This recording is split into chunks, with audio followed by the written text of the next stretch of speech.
Evening, everyone. Hope you're all doing well on this Sunday afternoon. It's nice and sunny here in England, in the UK. So I hope everybody else is enjoying the sunshine if you're in England. But if you are elsewhere in the world, please let me know. I've already had a couple of people, Demi and Julie, say that they're going to be in the Repay Club, and I can already see in the chat there's Sonia, Kay, and Lisa. So hello to you. But I'm also going to make sure I answer the questions that have been in my community tab for the Repay Club. Okay, hello as well to Laurie, Shelby, and Andrea. Excellent. So before I start, I better just run through my disclaimer. So although I am a qualified pharmacist, this live stream is just for educational purposes only. I will just be answering general medical questions for interest, and none of what I say should be taken as personal healthcare advice, and you should always contact your own doctor, pharmacist, or healthcare professional for your own personal advice. Obviously, what I'm going to be saying is valid to the legalities in the UK, and I will be trying to keep up to date on what the most current guidelines are in the UK. But if you live elsewhere in the world, that may be different. So just bear those in mind when we go forward. So hello to Alexis, Andrea, Sam, Lynn, Desiree, Sky with Oz, Tanya, Eva, Nikita, Sonia. Excellent. Getting quite a few people on, 14 people on and 14 likes. That's brilliant. So thank you everybody for liking the stream. Anybody that comes on in the future, if you can like the stream, that would be brilliant. It helps YouTube push the algorithm out to more people. And if you're not already subscribed, I would love it if you enjoy this content for you to subscribe so that you can join me on future lives and also see my long form content. Thank you for all that have watched my long form content. I really can't believe how mad the coffee enema video went. I did it because of the comments from the previous live where you were all interested in my thoughts on coffee enemas, and yep, everybody has loved that video, and I've had brilliant feedback on it, and also the Ozempic video has gone quite well as well. Not as many people have liked my top 10 of the NHS data. I think that was probably a bit long. I went through the top 10 of items, the top 10 of cost, and then the top up and coming. So in the future, when I do that sort of video, I might just do one thing at a time, so that it's not so long for people to go through. Oh, Sky with off means I'm tired in Cornish. Ah, excellent. Yeah, I used to have an auntie that lived down in Newquay in Cornwall, and I loved visiting her down there. I was actually down there when it was the total eclipse, which was brilliant. So, okay, I can call you off. Excellent. Nice that you're all saying hello to each other. Yeah, brilliant. So the first subject I'm going to talk about, which was requested through the through comments of previous streams and then through the community tab, is leaky gut or leaky gut syndrome. You see so many people going and selling their supplements saying it'll be the help and cure leaky gut syndrome. Does leaky gut syndrome exist? Well, yes and no. We all have a leaky gut. Our guts work by being leaky. Our gut is basically a long tube, and you put food into it, and it gets broken down. You have your enzymes that break down your proteins into its amino acids. You've got enzymes that break down your carbohydrates into the sugars, breaks it all down, and then the membrane of the intestines acts as what's called a semi-permeable membrane. Water can pass through it, amino acids can pass through it, your sugars can pass through it. Your fats can pass through it, your vitamins and your minerals can pass through it. So yeah, your gut does go in and out, and it should have, the barrier has different receptors in there and channels in there to help push the right things to the right side. So it helps push the correct amino acids into your blood, the correct sugars into your blood. And then it also helps as you get further down into the intestines, it then helps regulate and push out things that shouldn't be in your bloodstream back into your gut, ready for going out. So yes, so your gut is a semi-permeable membrane, and it does allow things to go in and out. Now, leaky gut, when it's actually talked about in the medical field, is when things are going, that membrane isn't exactly sending the right things the right way. So whereas the gut should have lots of edges, they do say sort of each part of the gut has like little tendrils coming out of it, and each of those tendrils has a lot of big surface area to allow a lot of transfer over. They do say that if you were to open up your guts and stretch it out, all of those little tendrils would be the size of 4 tennis courts. There's a lot of surface area in your gut for that transfer to happen. But when you've got certain conditions that have irritated the gut, so your inflammatory conditions such as Crohn's and ulcerative colitis, people who have got celiacs, who have got an actual allergy to gluten, this then destroys some of what these little cilia areas of your gut, smooths it out so there isn't the same surface area, there isn't that same transfer across your gut, and sometimes you can have even erosions in your gut as well. And that's when you're going to have problems where things aren't going across the gut. So you won't be absorbing what you're supposed to be, and things will be going out when they shouldn't be. And worst case scenario is sometimes with people who have drunk too much alcohol, people who have taken and are sensitive to NSAIDs such as diclofenac, you can actually end up with part of your gut actually breaking down and bleeding. And that is definitely a leaky gut, when you've got blood leaking into your gut and then going away. So worst case scenario, you could be vomiting the blood, or it could be coming out as tarry stools. And yeah, that's the worst case scenario.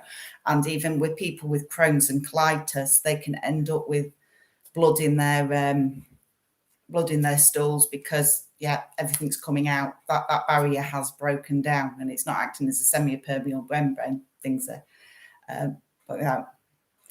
Yeah. So as you say, Andrea, you've got celiacs, and they get destroyed, and your surface area can't absorb what you need to absorb, and unfortunately, that does need to be taken into account. So if your body, if there is some sort of inflammation condition happening, then yes, you could have a leaky gut. But a leaky gut in itself is not a condition. A leaky gut is just a symptom, and it usually has a cause of an actual condition behind it.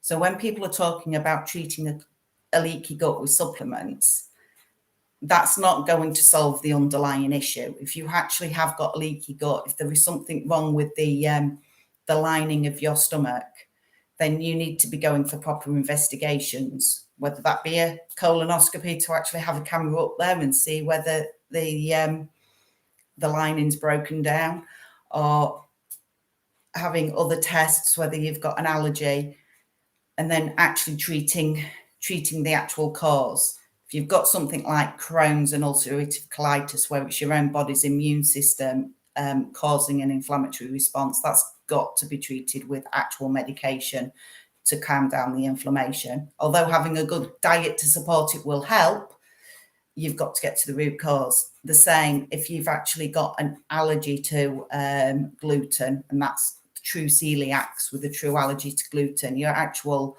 body's immune system is attacking on exposure to the protein and destroying the gut lining. And the only solution is to totally and utterly avoid gluten, and that damage year on year. And I'm assuming Andrea probably already knows this, but this, if you, for a true celiac allergy, you've got to be really careful, because that continued inflammation on the gut over time can cause damage and damage and damage, which can then cause eventually slight increased risk of colon cancer. And as we know, that's not something that anybody wants to be dealing with. All right, so I hope that explains leaky gut to some extent. It's not something that can be treated with supplements. It's something, if you truly do have it, is part of a bigger condition.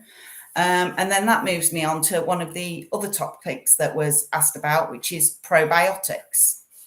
Are probiotics any good? And there is no easy answer to this, yes and no. We do have a gut microbiome. In our gut, we do rely on the bacteria in our gut to help us digest things. Although our gut is brilliant, it produces enzymes to break things down and to absorb things. Over generations and millennia, we've learned to rely on bacteria in a synergistic way, that bacteria are down there actually breaking things down. Bacteria love it. They get a free source of food. They just have to sit there. This free source of food comes in and they help us digest things. They live happy. We live happy. And they help us break things down. And we should have millions and billions of gut bacteria. And we should have, hundreds of different types of gut bacteria in there to be nice and healthy. And occasionally that does go out of whack. And yes, one cause of this is antibiotics. And this is well known. You have a course of antibiotics. They're brilliant. They can be absolutely life-saving. But our antibiotics aren't that specific. And when we take an antibiotic, it kills any type of bacteria of that type. So if we take flucloxacillin, that's great at killing all staphylococcus, but it'll kill all staphylococcus, the good staphylococcus, the bad staphylococcus. Same with the others. Metronidazole, it kills all anaerobes, but the good anaerobes and the bad anaerobes, and we've got lots of those in our gut. So sometimes after a case of course of antibiotics, it may be good to help kickstart our microbiome getting back on top and having more of the good rather than the bad. And this can be especially true for people who are at risk of Clostridium difficile. Clostridium difficile is an absolutely horrendous bacterial infection that you can get in your guts. I have had a family member have this. It is particularly nasty. I do remember being told that when sending stool samples to test for Clostridium difficile, they always say in the path lab, if it's solid, it's not Clostridium. It is horrid. And really needs to be treated, and it is still treatable as long as you can test it and treat it with the right course of antibiotics. But once you've had that in your system, you're always going to be more prone, and this is one time when probiotics can be useful. You will find that you've got different supplement companies that are all going, but our probiotic is the best. It's got millions or billions of bacteria, or it's got 3 different strains or 5 different strains. Truthfully, we need gut bacteria. We need about 100 or 200 different types of gut bacteria. We need a whole range. The range of gut bacteria that we have can be very dependent on who we live with. They've researched families, and families seem to have gut microbiomes that are quite similar to each other. In the environment, you seem to share it. A child seems to have it from their mother, so mother passes their microbiome into their child. And they have found that the people that have got the healthiest microbiome are those people that have got the most variety of plant-based foods. That's not to say that you shouldn't have meat or dairy. It's the amount of variety in plant-based foods on top of any meat and dairy. And they do say that, you know, if you try and have at least 20 or 30 different types of fruit and veg, so that you're getting that exposure. So whenever somebody's trying saying that their supplement's the best, actually you're restricting yourself by taking a supplement. So I wouldn't go down the lines of one supplement, as some of you have sort of said after you do go with after antibiotics. I think somebody has said, yeah. I'm trying to keep up. I'm not so good on keeping up the chat while I'm talking. But yeah, so it can be useful. But I would say if you're going to go on the thing of probiotics, use them alongside having a varied diet, having varied plant-based diet, because, well, bacteria need fiber to feed on. So they'll all claim that they've got a prebiotic as the food for the bacteria. But having that from your diet is always going to be best. You can also get this healthy bacteria from your diet. Things like some of the yogurts and the kombucha and the kefir. I can never pronounce that right. Some of those sort of the fermented foods can be very good in helping increase your microbiome. I'm just going to try and catch up back on some of the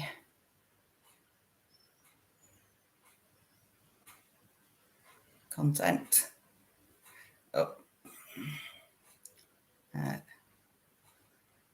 Oh no, Lynn, migraine. I had a migraine on Friday, and I just had to go lie down.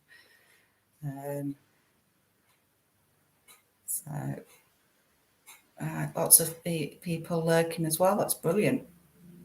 Oh, yeah, Andrea. Yeah, a lot of damage was done. Yeah, unfortunately, when you can only do the best with the knowledge that you've got, so all you can do is, from diagnosis, is do your best. Not panic too much about the damage that was done previously, but just try and improve since. Oh, and yeah. Oh, Tanya. Oh, yeah. We're having somebody with food aversions and then having to restrict for an allergy as well is, yeah, it's just hard. You end up with hardly anything to eat. So yeah, Sam said, yeah, you take your probiotics after antibiotics. That can be useful. Obviously, if you are taking your probiotics after antibiotics, be careful with the timing. I wouldn't take a probiotic in the same mouthful as an antibiotic, because you're just going to kill it off at the same time as taking it. So you sort of, as you've gone through your course of antibiotics, as you're getting towards the end of the course, maybe take a probiotic sort of halfway between 2 doses if you are wanting to try and put a bit of the probiotic in there. And then after the course of antibiotics is finished, then take the probiotics for a week after to try and replace. Yeah. Yeah. Fruit and veg, canned and frozen. Well, they've actually shown that frozen veg actually retain the vitamin content and the nutritional content better than fresh veg, because fresh veg, you've got the transport and the time on the shelf, the time in your kitchen, and all that time it's degrading, and some of the nutrients are sort of degrading. But when they freeze it literally usually within a couple of hours of being on the field, and then you unfreeze it and cook it, and for sometimes frozen can actually be more nutritious than fresh. And even canned, the amount of nutritional drop is very low in canned. So if canned and frozen are so much more economical to buy, there's so much less wastage. So yeah, I quite often buy canned or frozen. Oh, and type 1 diabetic to be restricted. Oh, but that is just a nightmare. Oh, colonoscopy flush. Yeah, colonoscopy flush is not fun. So I hopefully covered, but yeah, with probiotics, there's no need to go for an expensive supplement. There's definitely no need to go. What I would say is, if you are going to be buying probiotics, I would only buy one set and use that for a week. And then if you want probiotics again, I'd look at another brand and have a look at the back and see if it lists a different set of bacteria, and then go for that. Because you're needing to increase your gut flora and your gut microbiome diversity. So you best go and buy different brands and getting different ones. Oh, Clown Town. Oh, yes, there is serotonin in the gut. Yes, there is serotonin in the brain. I was trying to think of a good analogy of this. And I sort of was thinking about sort of like a tower block with a staircase up the side. And you've got your brain and you've got your workers up on the top floor of the brain, the managerial section. And there's the serotonin up there, there's the dopamine up there, and they're very efficient up there. And they're working well. And then you've got your stairwell all the way down that goes down your different levels. And you've got the messengers that run up and down, and then you've got your basement, and it's in the basement where you've got your that's where the trucks are coming in with all the supplies. And yet the trucks come in with the supplies, and you've got the workers down there, the cleaners and the workers, their serotonin and their dopamine as well, and they run around. They do all the work on the bottom floor, which then feeds up the whole of the tower, feeding all the people up the tower, providing supplies all the way up the tower, and making sure that they're happy on the base layer, having their nutrition, so that the serotonin and dopamine workers on the bottom floor are happy, and efficient and brilliant. That's brilliant. And it will eventually work the way up to the brain. And the brain will get more nutrients because the gut's happy.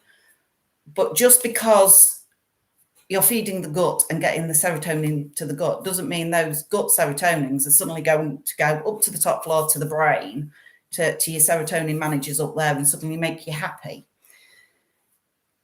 It's not like that. You've got serotonin receptors in your brain. You've got gut receptors in the brain. They do different jobs.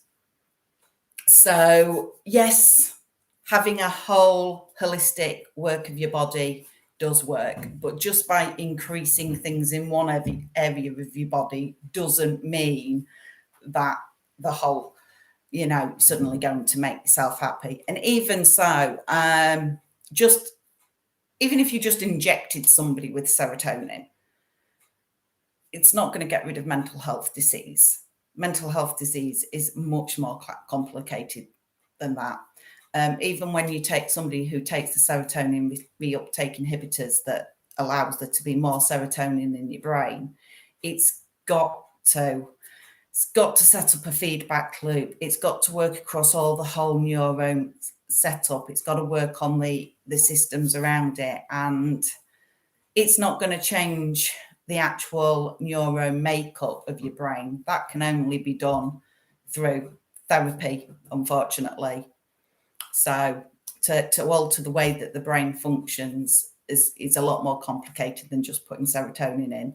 And there is such a thing as called serotonin syndrome, which is if you take multiple different medications that increase your serotonin, including multiple supplements that contain serotonin or serotonin releasing action, like St. John's wort and 5-HTP. You can get serotonin syndrome, which can end up being deadly.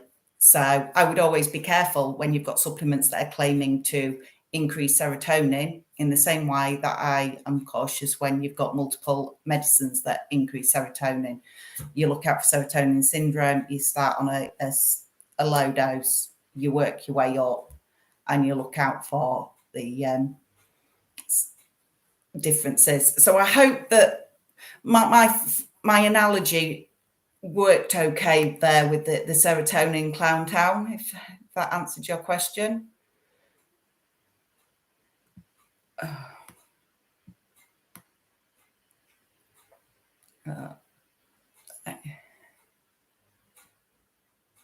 I'm just trying to go back through.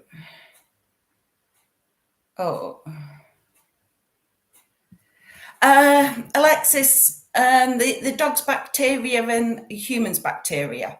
It's not necessarily that a dog's mouth has got less bacteria than a human mouth. It's just a human's mouth bite to a human can be more problematic than a dog bite to a human. There is a lot of bacteria in the mouth, but your mouth is self-cleaning with saliva.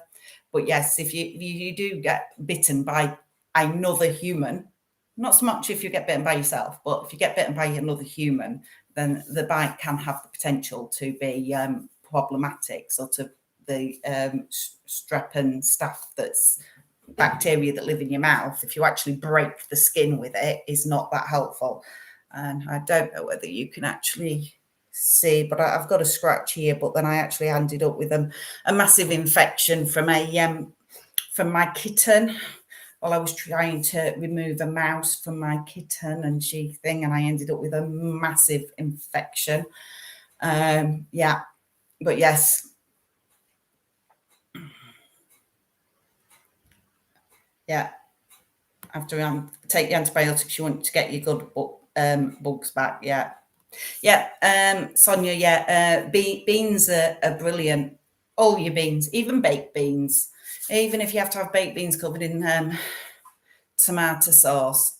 Beans are great. They're a really good source of protein, especially for people who don't like as much meat. You can get an excellent source of protein from beans.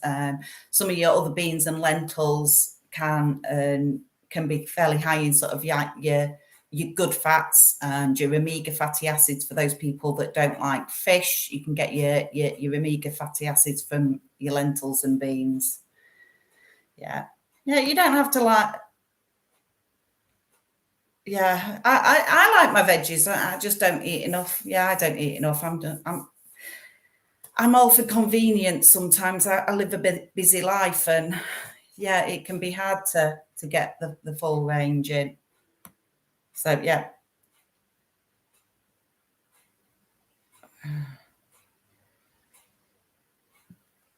Yeah. Oh, yeah. Actually, Lindsay, with the colonoscopy, there is the theory that some people, they go for the colonoscopy to try and find out what was wrong, but actually the colonoscopy prep actually solves some of their issues, even though they don't actually find anything.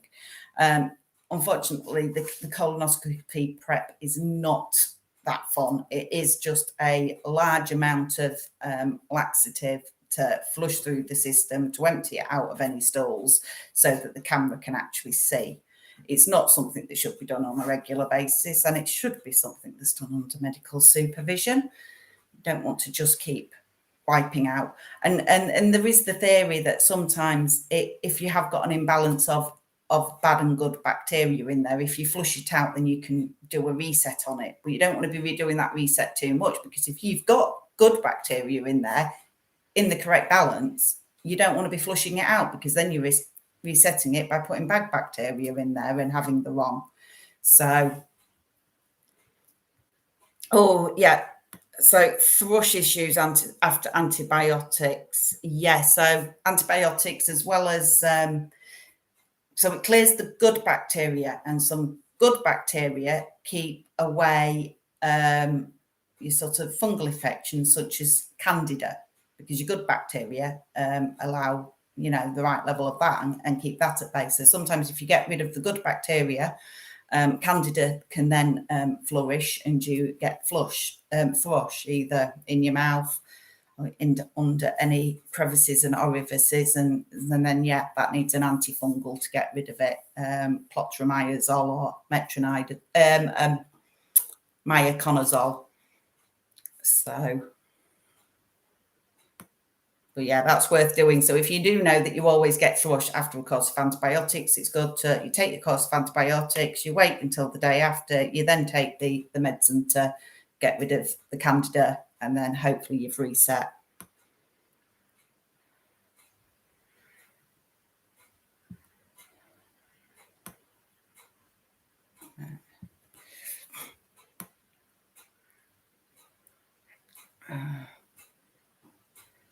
Yeah, so yeah, serotonin syndrome, Clown Town, yeah.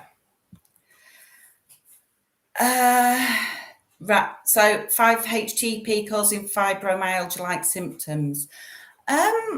Possibly. Fibromyalgia, it's to do with it's to do with how the nerves are being overstimulated. And well, 5-HTP, it turns into serotonin, and it is one of those neurotransmitters that is needed to go along nerve pathways. And I guess it can be, as it's setting up a feedback to be treatment, that it could cause issues. They do sometimes use SSRIs for helping with the nerve pain around fibromyalgia. So it could be the thing that, 5-HTP could cause problems. I don't particularly like 5-HTP as a supplement. I'm just a bit too cautious, and there's no evidence about it. There's no trials about it. And although we know it's acting on serotonin, it's rather general in how it acts across the body. So it's not specific like the serotonin reuptake inhibitors, where we know that they're actually acting on the actual receptors. Lisa, too much of a good thing can be bad, definitely. The dose makes the poison. You've probably heard that by many different creators. But yeah, the dose makes the poison. Anything in a too large a quantity can be dangerous. Just prior to coming on, I was looking up the side effects of vitamin C overdose. Luckily, you can pretty much take massive doses of vitamin C. Luckily, it is water soluble, and you have these kidneys that are excellent at detoxing your body of anything that's in excess floating around your body. And with vitamin C being water soluble, it will automatically flush straight out of your kidneys. So if you want to take large doses of vitamin C, you're just going to have very expensive urine because it's going to come out. But large doses of vitamin C can cause headaches, nausea, vomiting, diarrhea. Basically, as your body's trying to get rid of it because it's too much. It's ascorbic acid. It is slightly acidic. You're going to be putting your body slightly towards acidic. Your body's brilliant at keeping its pH balance. It's absolutely amazing. So your kidneys will be kicking out the ascorbic acid, kicking out any other acids to keep your pH in balance. But while you're working that out, it will cause side effects. Oh, soy is one of the top 9 allergens. So yes.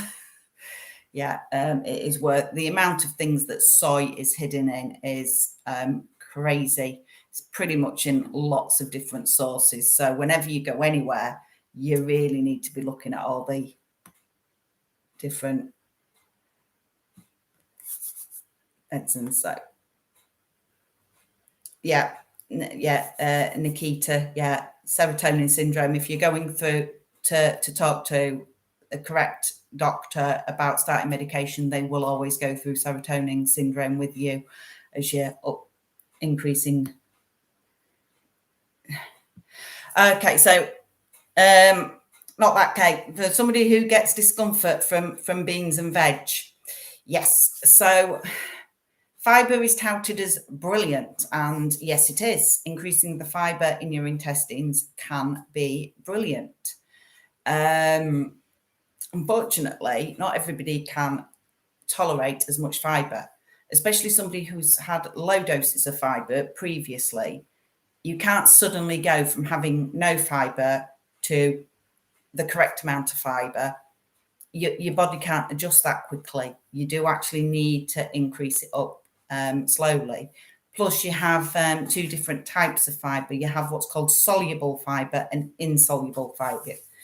Best way to describe insoluble fibre is it's fibre that won't dissolve down in water, and it'll just go rock hard. Now, I don't know whether this is in every country, but things like Weetabix and bran flakes. I don't know if any of you've eaten Weetabix or bran flakes, only got halfway through it, thought, oh, I'll do them dishes later, left it on the side. You go back, it's rock hard. And sometimes when you have insoluble fibre like that, it can just go rock hard. And if you've not got enough other softening agents and water in your diet as you are taking that, it can actually make your stools hard to pass and cause griping and pain as you try and push that through. A lot of people with irritable bowel syndrome cannot tolerate insoluble fibre. They cannot tolerate bran and whole wheat and certain types of fibre, and so then they need to be getting it by soluble fibre, which oats seem to be more of a soluble fibre, and your fruit and your root vegetables, so your swede, sweet potato, turnips, that sort of thing, they seem to be your soluble fibre, and some people can tolerate that better. So it can be a matter of just starting off slowly, increasing, and trying different types of fibre to see what you actually can tolerate.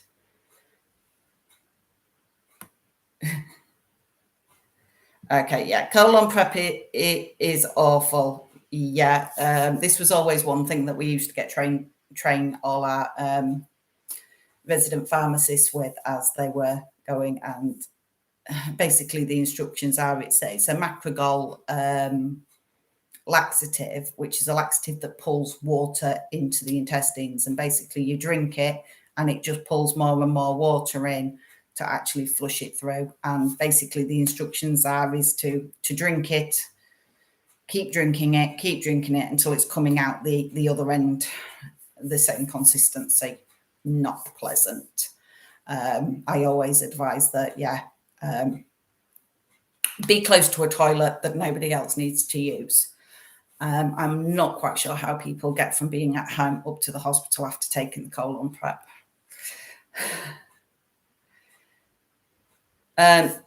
Right, so not that cake. Milk also makes my tummy hurt. Well, this is where I'm actually going to move on to the next question, which was allergy versus intolerance. And what's the difference between an allergy and an intolerance? So an allergy is usually from something that's more of a protein, and it's something where your body actually provides an actual allergic response to. It actually produces an immunoglobulin that learns to attack and kill the protein that it's found. It finds this protein, it sees it as a poison, it sees it as an external poison, and it's trying to actually kill that protein, and by doing so provides an allergic response where it increases a massive amount of histamine, which then can cause redness, swelling across the whole body, a whole inflammation across the body, which then can lead to sort of swelling of the airways and anaphylaxis. So usually this is protein. So usually with anaphylaxis, it is the peanut proteins, the nut proteins, soy protein, celiac, so it's the gluten protein. In the milk, it's milk protein. So it's usually known as cow's milk protein allergy, because it's actually the protein in the milk, not the lactose in the milk, which is the sugar. And that's the allergy. So an allergy, every time you're exposed to it, you will have an allergic reaction. Your body will produce those immunoglobulins. It will attack and potentially each time you get exposed, you will have a bigger and bigger reaction, and you will need to have an EpiPen or equivalent to be able to reverse that. So that's an allergy. So if you are becoming allergic to something, although you may start with a low allergy of it just being a rash to start with, each time you're exposed, it gets more severe and it needs to be treated, and you need to have total avoidance. So as in celiacs, you need total avoidance of gluten. Even small amounts can cause a problem. And the same is true when it comes to drug allergies. So if you have a penicillin allergy, you literally, if you're exposed to penicillin, you are having a massive immune response to it. You end up with a massive rash all over, and you can end up with anaphylaxis. And that is a penicillin allergy. And that needs writing on your medical records as an actual allergy to that medication. Because within medications, you can have sister drugs to a medication in the same class, and quite often if you're allergic to one, you become allergic to them all. If you're exposed to a similar one, your body recognizes it being similar and will attack it as well. So if you're allergic to a penicillin, you need it written, you're allergic to penicillin, and avoid it at all costs. So so that's an allergy, and that needs recording correctly. However, there is intolerance, and an intolerance is because your body doesn't handle it well. So intolerances, so you could be gluten intolerant, as in if you eat too much gluten, your body just can't cope with digesting that amount of gluten. And when it tries to digest that amount of gluten, you end up with some bloating, you end up with some gas, you end up being uncomfortable, you may end up with some diarrhea. So although it can seem very uncomfortable, it is an intolerance. The same with lactose intolerance. It can be quite severe, the intolerance, but if you avoid it for a certain amount of time, your body can heal, and then you can reintroduce it, and quite often taking a certain amount. So people with lactose, if they avoid it for a certain while, they can then build up tolerance of, I'm okay as long as I just have a little bit, or I'll have it, I'm okay, but I know I'll have diarrhea the next day. It's okay, I'll make sure I have some loperamide on hand to deal with it.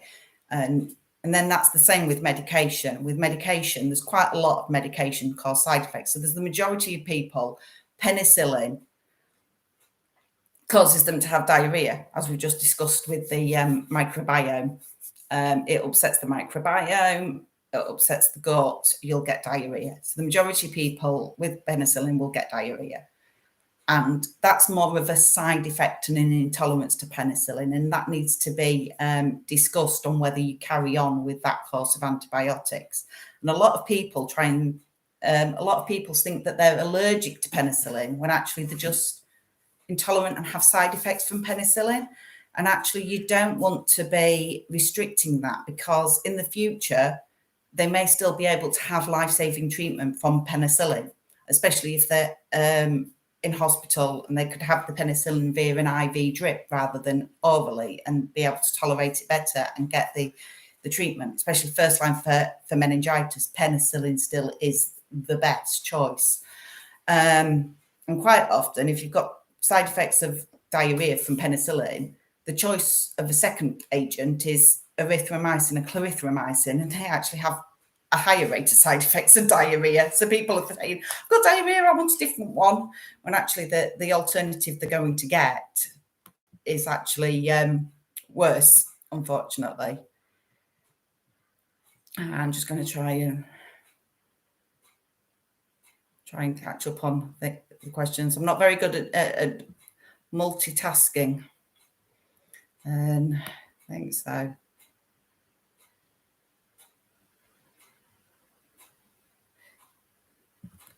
Yeah, so Tanya, SSRIs and Lyrica, both of those, yeah, you need to be careful as you titrate them up, because they both have the tendency to serotonin syndrome.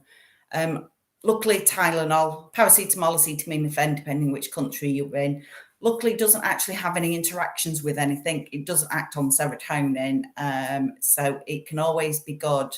People downplay paracetamol, but paracetamol, although it may not work as a painkiller in its own right and cover enough, it can be good to take a certain amount of baseline pain off, so that you don't need as higher doses of the alternative opioids and gabapentinoids and such like that you're adding on top. So you reduce the side effects of the other medication that you're adding in on top. Oh, excellent, April. Pharmacon meant poison and medicine in ancient Greek. Yeah, proper dosage. It's always in the dosage.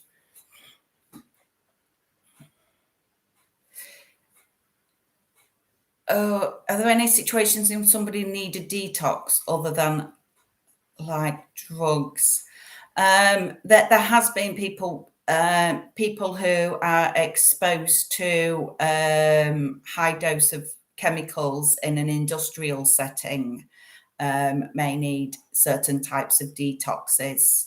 Yeah, so if somebody gets exposed to something that's unnatural, I was talking to my mum. She used to work as a chemist in a chemist lab, and they had somebody who actually got exposed. The fume cupboard wasn't working, and they got exposed to high levels, and then they actually had to go and get help. Sometimes that's they may get put on something like dialysis to try and empty out the lungs. Sometimes there's the oxygen chambers and things to help people but yeah, there are times that you would detox other than drugs. There are some if somebody overdoses on something, you can have charcoal is one of the medicines taken for people that have overdosed. You take a high dose. If it's gone too far to induce vomiting to get it out, or it's too toxic to try and it would burn on the way back up again,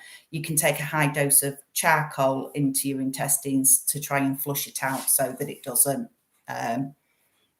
contaminate. There is another one that if you're allergic to one of the rheumatology drugs that has a very long half-life in the body, leflunomide, if you take that, then there is a detox regime to take that out of your body to get it down to such low levels. So yes, so there are situations where you do actually need a proper medical detox, but generally in the majority of reason for the majority of things, your own liver and kidneys do a fantastic job. Oh yeah, tofu is soy based, so yes, if somebody's allergic to soy, they would need to avoid tofu.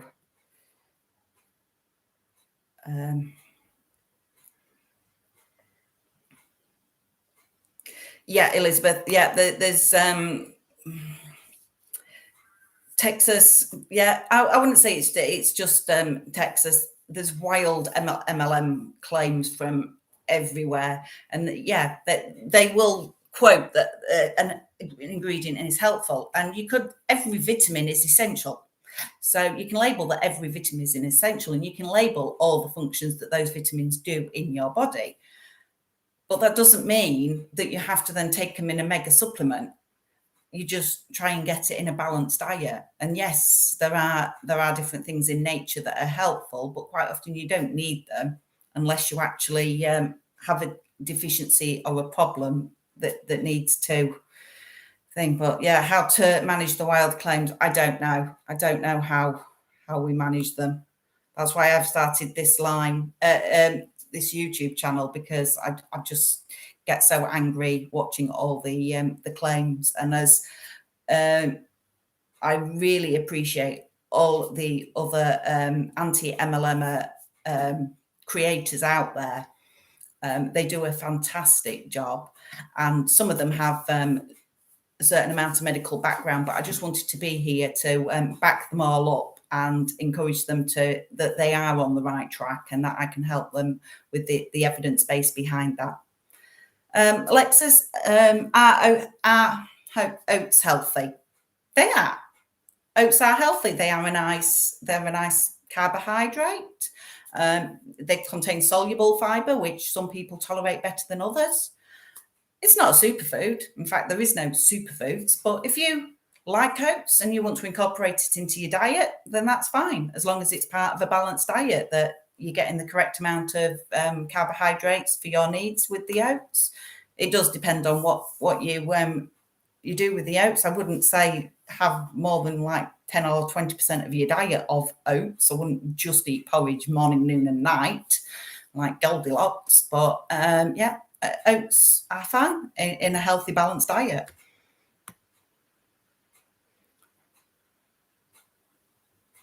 Yeah, it's Tanya. So yeah, so if you have too much whole wheat, whole wheat. So some people just can't tolerate the insoluble fibre of whole grains. So it's finding what suits you. And sometimes, especially with IBS, it can be all over the place. What you can tolerate one day, you can't tolerate another day. It can be a limit to what your tolerance are. So you can, if you've had a weekend of eating lots of things that irritate you, then the next day, what you could have normally eaten and been fine, you just can't that day. And it's trying to find that level all the time. Oh, Christina, my mum is allergic to strawberries. She cannot go anywhere near them. If she does, she needs to take an antihistamine. She can't even touch them. She thought that, yes, I'm allergic to strawberries, but I'm still going to go strawberry picking with my mates. When she was a teenager, she still came out with a horrendous rash everywhere, and she didn't eat a single one. So, yeah.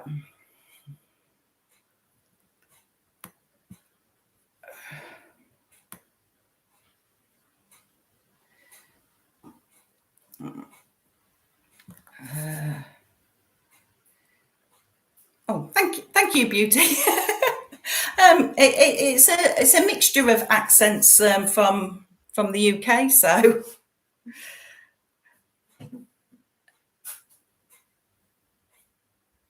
Andrea, that does sound more like an allergy to gluten. The problem with testing for gluten allergy is if you haven't been exposed to it within the previous 6 weeks, then it doesn't always show up on the test.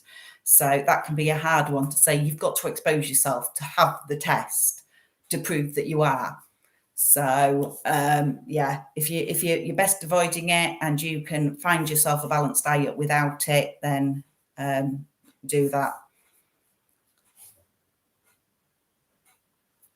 Okay, yeah, post migraine headaches, yeah, a mixture of paracetamol and ibuprofen. Yeah, so paracetamol and ibuprofen, they are two separate groups of pain relief, so you can actually take them together. It's best to actually check with the products that you're containing that the products don't have multiple ingredients. But yeah, so sometimes with a migraine headache, it's get it early, get it in your system early before your stomach shuts off, because that's the other problem with a migraine is if your stomach shuts off and you start vomiting, if you haven't got the medication into your stomach prior to that point, you're not going to absorb it. And I've just found with my migraines, the only thing that works is dark room for 6 hours. And if I don't get there in time, and then it's 24, 36 hours.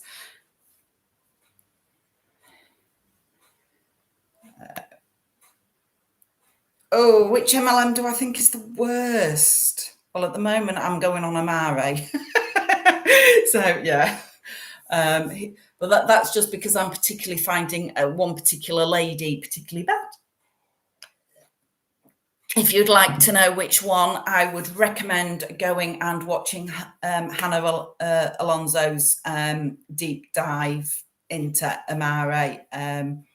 Sure thing. Yeah, she did great. But with me and Clowntown have spotted a particularly annoying person on Instagram, and then Clowntown, I think she did it with DC. Clowntown and DC did a great video. having a look at her Instagram, but her Instagram winds me up. I'm trying to avoid on my channel actually doing anything against any particular person. I want to try and keep my channel medicine and supplement based on the evidence. I don't really want to go down the thing of debunking individuals. I want to just debunk actual supplements and provide the evidence base of which medicines and supplements do work and what the side effects and dangers are. So I'm going to try not to, but I am there to support all the other creators that are doing deep dives on specific tactics that are out there. I'm not so good on although I do understand some of the psychology and the tactics, that's not my area of expertise. Although I have learned quite a lot from watching Erin and Julie Joe about the bite model and such like, that isn't my area of expertise. I'm just going to stick to the actual evidence-based medicine supplement side of things.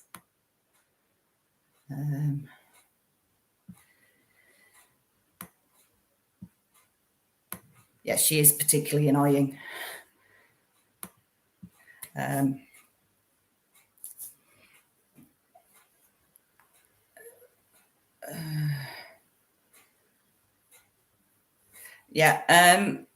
Pseudoephedrine for migraine. I wouldn't say it's a usual treatment for migraine, but I could see that it works because quite often it can be sort of sinus related. Yeah, some people say hay fever has been bad. My hay fever's actually, touch wood, been fine. I think it totally depends which pollen's around, and which is, you can have a look online. If you have a look online, you can actually find pollen charts that shows you which trees and which grasses are at which points of the year. And if you can pinpoint which ones, when your symptoms are worse, you can pinpoint which ones that you're actually allergic to, and then you can know when to time your antihistamines to use that. So, yeah, well, I've got to an hour. I am, I have really enjoyed talking to you all. I haven't got through all of the questions that I was going to. I will go back over, try and work out what I've gone through, and I will have to set up another live, talk about more things. If there is anything that you want me to do, sort of an actual in-depth deep dive at separate video, I can do that. Yeah. Well, yeah, April, we can't be experts on everything. We really can't. So, yeah, I am very much, you stay in your lane. And, yeah, but like, even like with the serotonin thing, I thought I knew it, but I discussed it with my colleague who he works with the Mental Health Trust, writing the mental health guidelines, and I double check things past him. We've always got to double check and go back to source. And I always say, as a pharmacist, it's knowing how to critically appraise the information that you're reading and going into the read when you're looking at. Because yeah, I am going to, after this, I am going to link some interesting resources that I found that I think are correct about the sort of leaky gut syndrome and such like. Because I think it can be very hard, the amount of information out there, to find out what are reliable sources of information to go to.